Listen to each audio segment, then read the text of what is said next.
Shwmae a chroeso. Hello and welcome to this second Unit 3 session for A-Level English Literature.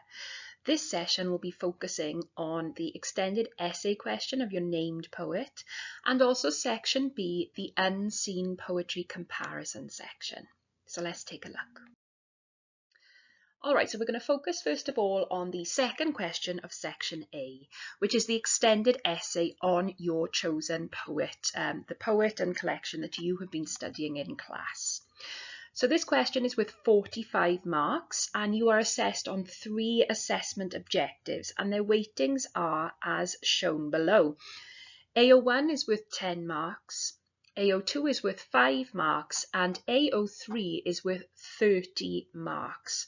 So those are the weightings for this extended poetry essay question. Let's take a look at those assessment objectives now in a little bit more detail and break them down. So AO1, just as in question 1 of section A, is your ability to articulate informed, personal and creative responses to literary texts using associated concepts and terminology and coherent, accurate written expression. And that's worth 10 marks. So again, just like in the first question, the named poem question, this assessment objective has 3 facets to it. Your ability to articulate an informed and creative response to the poems, your ability to use terminology accurately, and then your ability to write coherently and accurately. So there's 3 facets worth 10 marks. Now, if we're aiming for band 5, let's have a little look at that band 5 descriptor, just to give you an idea of how this assessment objective is broken down.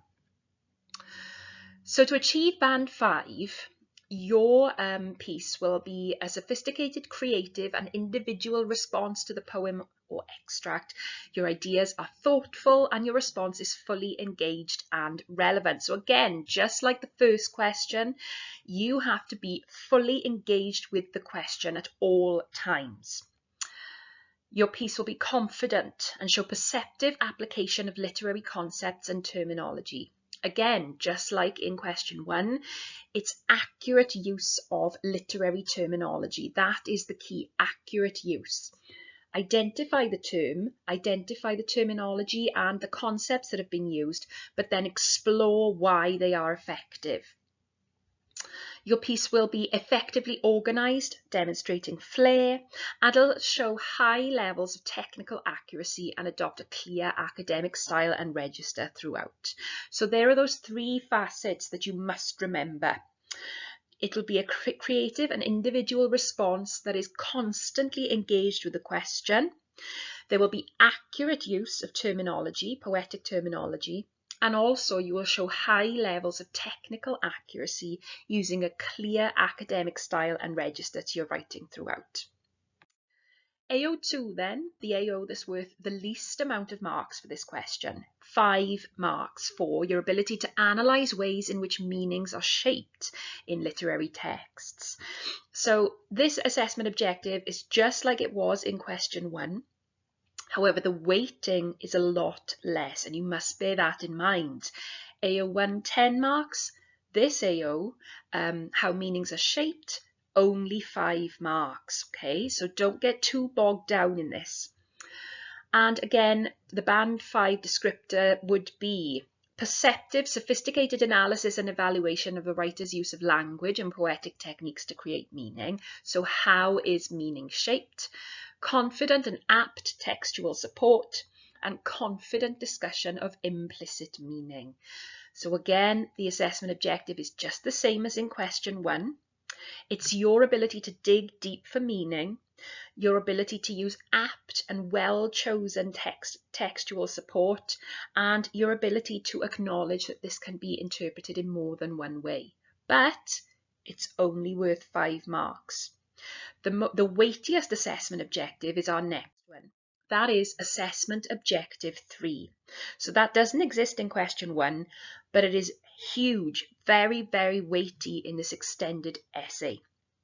AO3 is your ability to demonstrate understanding of the significance and influence of the contexts in which literary texts are written and received. So the influence and significance of the context in which your poetry collection was written and received, and that is worth 30 marks. So a huge proportion of the marks go on assessment objective 3. Now, band 5 descriptors for assessment objective 3 are as follows. It would be a perceptive, productive discussion of the significance and influence of context. It would be confident analysis of the contexts in which texts are written and received, and confident analysis of the connections between texts and contexts. So you need to have excellent knowledge and understanding of the relevant contexts that surround the poetry collection you have been studying in class. Those 3 assessment objectives are what you are assessed on in the extended essay, the question 2 for section A on unit 3. Really important to remember that final emboldened sentence. There is no need to compare in this section. You are going to be selecting some poems from your chosen poet or extracts from your extended poem, but there is absolutely no need to compare them. It is going to be sort of 3 short essays into one, and no need to compare those poems. So how should we tackle this question then, this extended essay question? What you will recognise in this step-by-step approach is that there are many similarities with this step-by-step approach as there were in question 1, but with some added extras.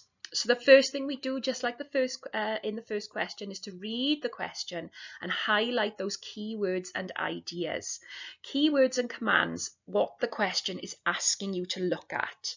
Again, just like in question 1, it will not ask you to do a line-by-line analysis of each poem. It will ask you to look at the presentation of a particular theme or idea to do with your poet-studied collection.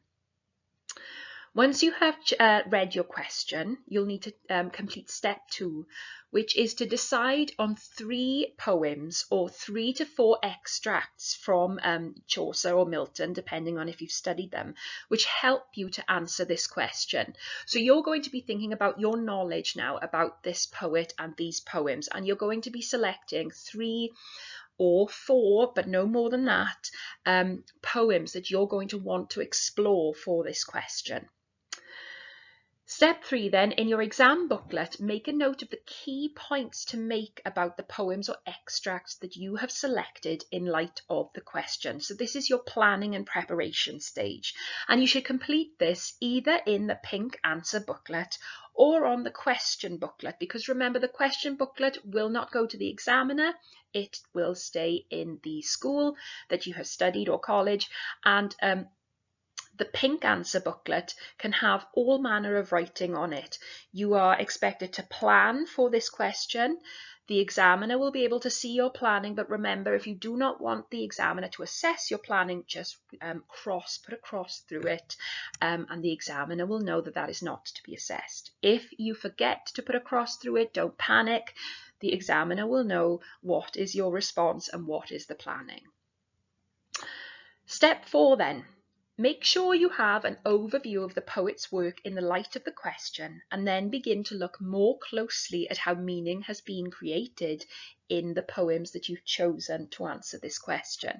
So you're going to have an overview first of all of how this poem deals with the question or extract, and then you're going to look in a bit more depth at the poems that you've chosen using your clean copies.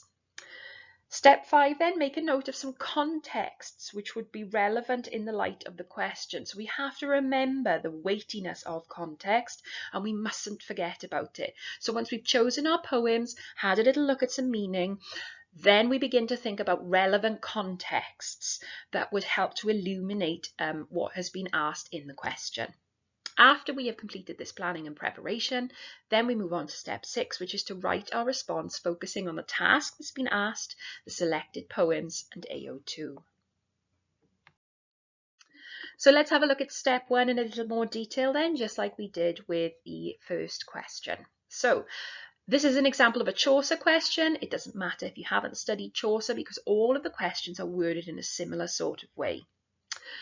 Consider some of the ways in which stories and religious ideas influence Chaucer's presentation of the relationships between men and women in the Merchant's Prologue and Tale.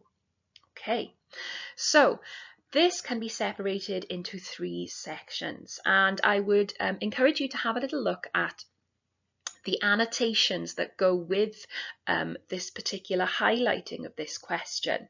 It is asking us to consider the ways in which stories and religious ideas, so straight away there's that contextual focus to the question, how these influence Chaucer's presentation of the relationships between men and women. So that is what we are focusing on, the relationships between men and women in the Merchant's Prologue and Tale. So what we would do then for our steps 2 onwards is think of 3 to 4 key extracts from this poem in which we would be able to best explore the theme that's been asked, which is the relationships between men and women. Let's have a look at those other steps then, just to recap. So steps 2 to 3 is what we would look at next. You'll need to take some time to choose which poems or extracts you will use to answer the question.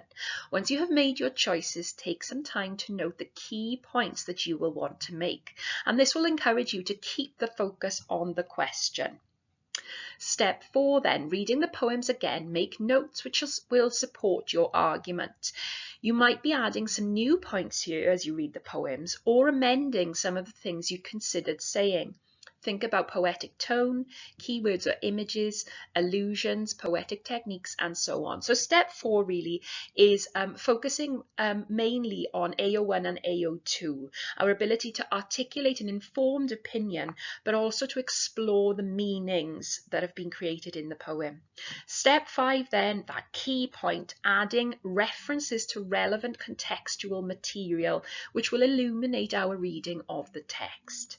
So once we've explored our poems, we've chosen them, we've had a little look at meaning, we've got our overviews, that is when we bring in our contextual material, because that is going to be interwoven throughout your response.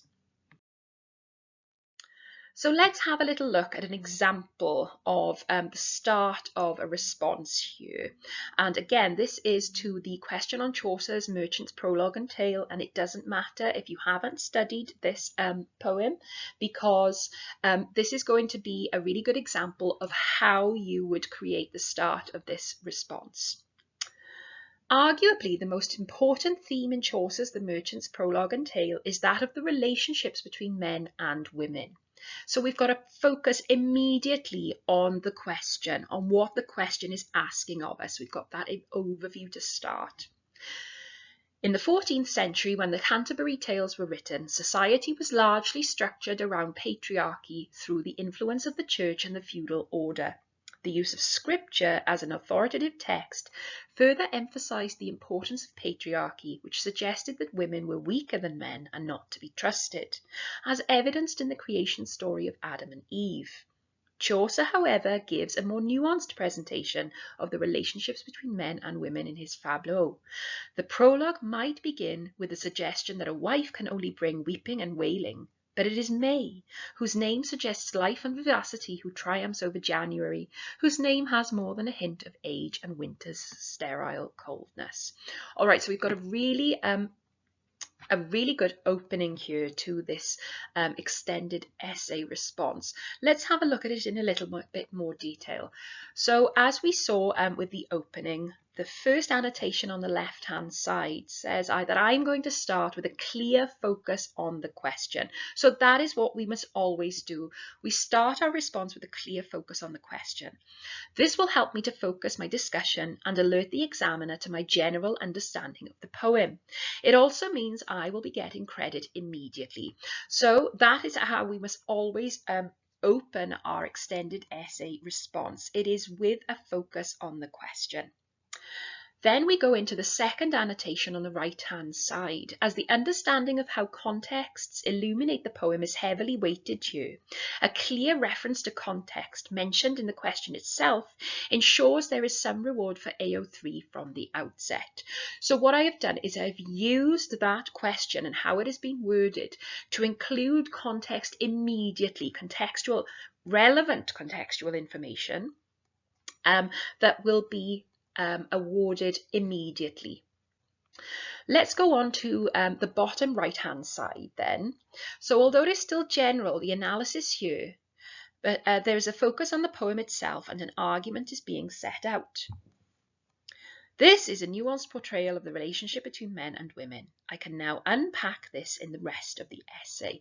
So I've gone into quite a general statement about the context, and that is something that can then be unpacked later on as the essay carries on. On the bottom left-hand side then, moving from the context back to the focus of the question ensures that the essay is driven by AO2 and any reference to context is linked back to the reading of the poem. And that is what you should do. After your general overview and your general context to start, your essay should be driven by AO2. That AO2 then, the exploration of meaning, will then be a springboard into other relevant contextual information as the essay progresses.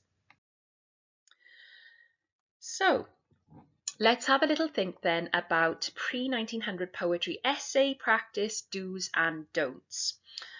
Do start your response directly and relevantly, just like the example showed. Do look for patterns of language and imagery. Do make and support your points succinctly, and I cannot stress this enough. You must make succinct points. There's no room or no time for waffling here.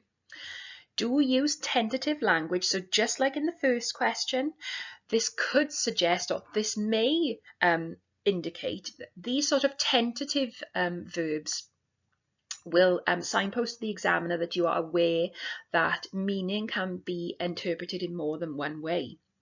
Do use technical terminology to demonstrate the extent of your understanding.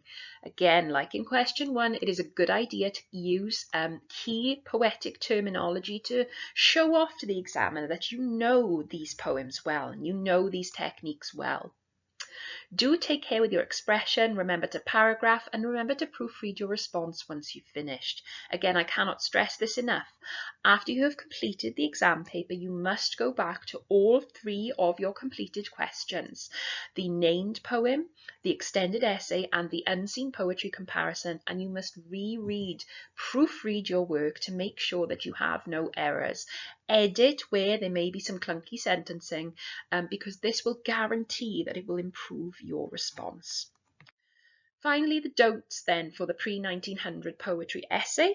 Don't start at the first line of the poem or extract and work through line by line. So again, just like in question 1, you mustn't waste time going through each poem that you've selected line by line, because it is not all going to be relevant to the question, and that is not going to be awarded.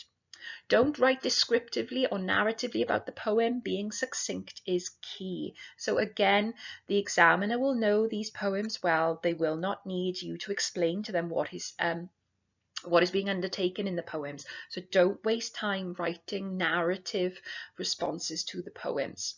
Don't write lengthy and clunky introductions. Just like the example, the overview should be immediate and it should be linked to the question. So a good example would be, this is a poem written in the 17th century by John Donne in memory of his deceased wife, Anne. Just like in question 1, it has to be succinct.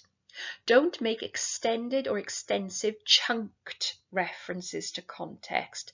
Your context must be interwoven and used after AO2.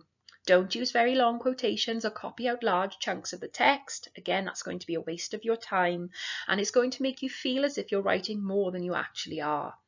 Don't use technical terms descriptively and for their own sake. You must make sure that you understand what this technique has been used for and what the effect is.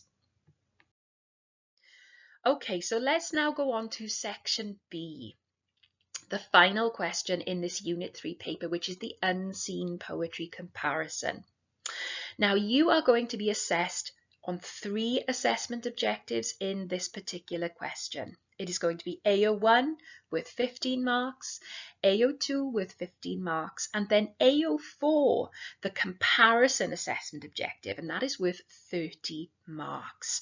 Now, many people feel quite intimidated by this question out of all of the questions in the A-level because there is so much autonomy. But if we follow our step-by-step approach, it is very, very accessible. Now, section A is worth 60 marks, and this section, section B, is also worth 60 marks. The best advice that I can give you is to practice this exam paper. Time yourself while you are completing practice questions, because your timings will have to be quite tight. You should aim for an hour for this unseen poetry question, just because it isn't something that you have revised for it, like your named poet collection. It doesn't mean that it doesn't deserve equal amounts of time. Now, if you are to spend an hour on this question, you must spend at least 15 minutes planning this response. Now, that may seem like dead time, but it is not. It is going to really, really focus your response. And so you shouldn't be afraid to spend at least 15 minutes planning this response. So let's have a little look at our step-by-step approach for this particular question. And it's a little bit different to section A, but if you follow these steps every time, then this question is very accessible. So step 1 is to read the question and highlight the key words or commands. Just like all of the other questions, we must be 100% clear about what this question is asking us to look for in the poems it is giving us. Step 2. Read through poem A twice. So we know that we have to use poem A. So that means this should be your first port of call. Before you start thinking about the other 3 poems and which one you're going to select to compare with poem A, we should get to grips with poem A. So let's read it. The first time, just reading it. Now, nothing may be clear to you, or a few bits and pieces might be coming clear. Don't panic. You have plenty of time to read over this poem. The second time you read it, start to make some tentative notes and try to come to some general conclusions about what it could be about based on the set question. And once you have started to become a little bit more comfortable with poem A and how it is related to the question, you can start to think about the other 3 poems. So step 3, you should read through the other 3 poems twice. Don't just have a look for what the shortest poem is. That can be a temptation, but I really advise you to read all 3 poems and at least once. Twice should be sort of the gold standard for these poems, because we want to select the best second poem for you. Step 4 then, choose the poem which you're going to compare to poem A and begin to make notes based on the set question on both poems. So here is where we start to begin our full annotation and planning and preparation.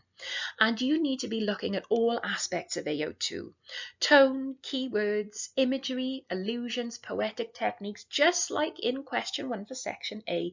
Your driving assessment objective for these annotations is going to be AO2, exploring and digging for that deep meaning.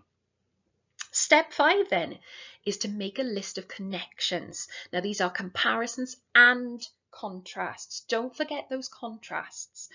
It can be a temptation to just want to compare, look for the similarities in the 2 poems, but I must stress the importance of exploring the differences as well, because there are likely to be more differences than there are comparisons. Step 6 then, review your notes in light of the key words from the question. Let's always take it back to the question and make sure that we are focusing fully on what the question is asking us to look for. Step 7 then, finally write your response focusing on the task, the poems, and AO2 as your driving force.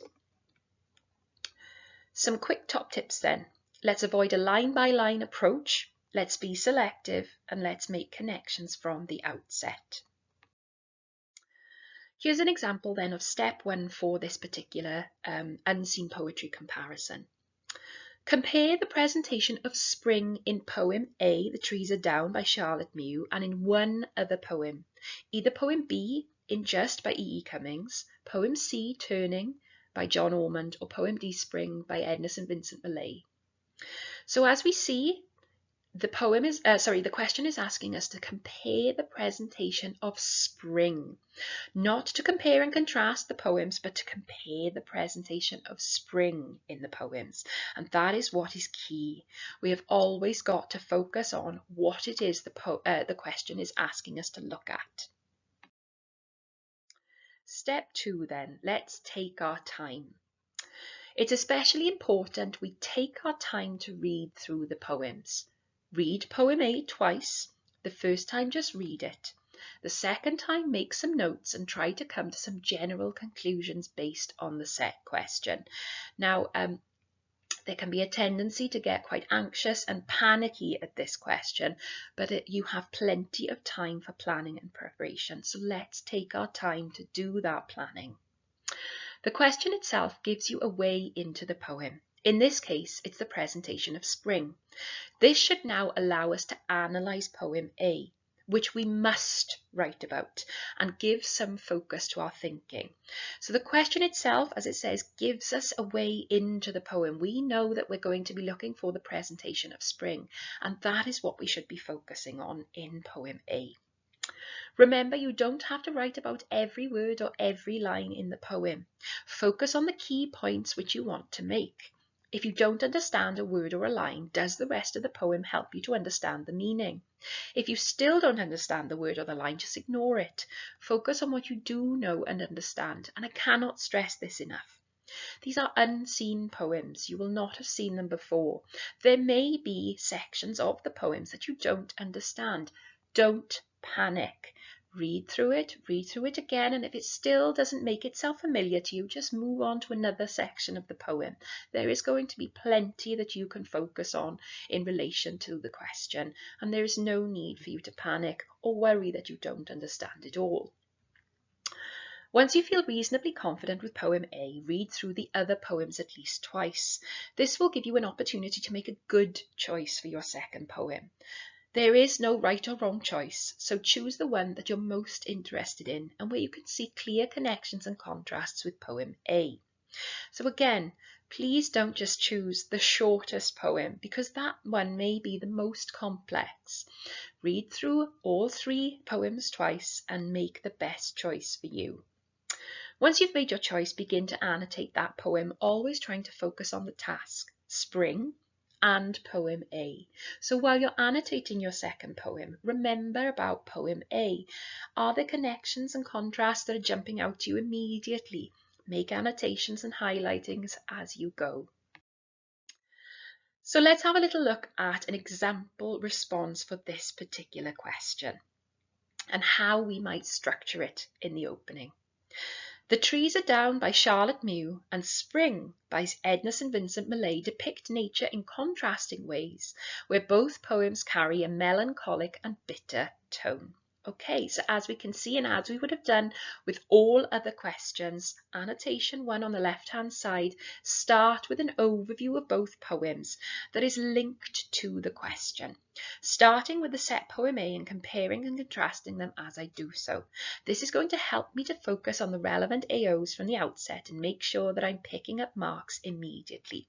So we're focusing on an overview and making a short comparison immediately.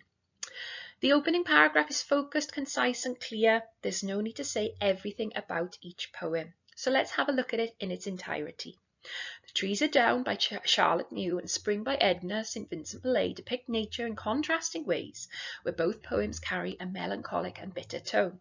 Poem A depicts a persona who laments the destruction of spring through deforestation, while poem D holds a more apathetic and hostile impression towards the coming of spring.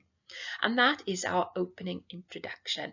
Lovely overview to start with a connection or contrast, and then an overview of the first poem and an overview of the second poem. And that is all that's needed. Let's have a look at the first the first part of the main body of the essay. Poem A presents a persona who is grieving at the corruption of nature by human intervention.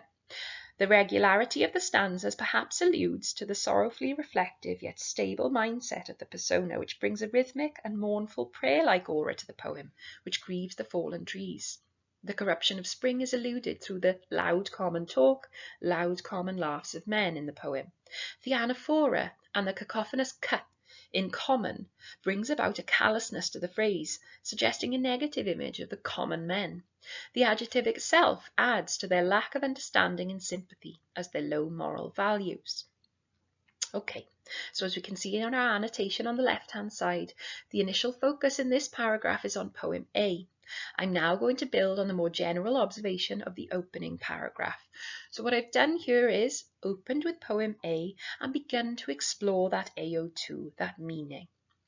Instead of using a line-by-line approach to analysis, I'm showing the examiner I can explore how meaning is created through some close focus. There's no need for such technical language, such as anaphora, but the key is always linking the decisions the poet has made to how meaning is created. Let's have a little look at a bit more of this essay response then. Poem A, however, views nature and the trees as a source of beauty and serenity. It is evident that the narrator shares an intimate bond with it in contrast to poem D, and here we bring in now our comparison and contrast. The narrator in poem A presents this through the whole of the whispering loveliness away. The alliteration of wa is almost soothingly onomatopoeic, much like the swish of the branches present. The swish of the branches present the trees as a serene presence. Poem D, in contrast, begins with a trite rhetorical question. April, do you return again? The tone almost loathing towards the coming of spring.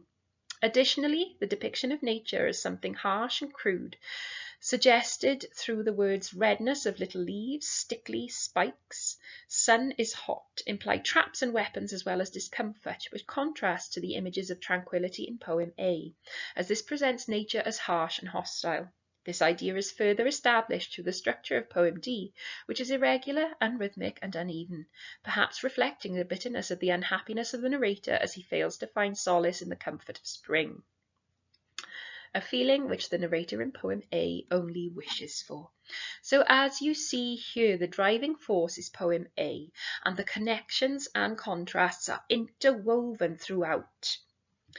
So what I suggest you do is you pause this presentation here and have a little read of the annotations that come around this response, the main body of this response, because that will give you a really good indication as to how you might want to structure this essay.